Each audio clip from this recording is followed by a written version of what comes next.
بسم اللہ الرحمن الرحیم۔ السلام علیکم ورحمۃ اللہ وبرکاتہ۔ محترم ناظرین، آج کی اس ویڈیو میں ہم آپ کو صورت انزال اور ذکاوت حس اور جریان احتلام کا نسخہ بتائیں گے۔ یہ ایک نسخہ سب بیماریوں پر حاوی ہے۔ نسخہ آپ کی اسکرین پر اپیئر ہو رہا ہے، اس کو آپ دیکھیں۔ اس میں سب سے پہلی چیز ستاور ہے، موسلی سفید انڈیا والی آپ نے لینی ہے، موسلی سیاہ، مغز پنبہ دانہ، بیمن سرخ اور بیمن سفید، یہ دونوں آپ نے لینے ہیں، سرخ اور سفید بھی۔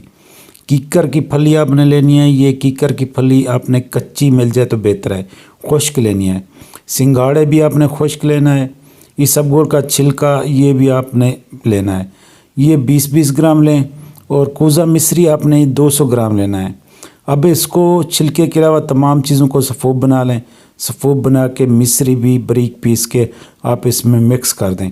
پھر 1 چمچ صبح و شام کھانا کھانے سے پہلے، جو گرم مزاج ہے وہ پانی کے ساتھ استعمال کریں، جو سرد مزاج ہے وہ نیم گرم دودھ کے ساتھ استعمال کریں۔ ذکاوت اس کا خاتمہ کرتا ہے، جریان منی اور احتلام کو روکتا ہے، منی کے پتلے پن کو ختم کرتا ہے، لیسدار قطروں کو بند کرتا ہے، اور تو کہ لکوریا کے لیے بہترین اعلیٰ زبردست چیز ہے۔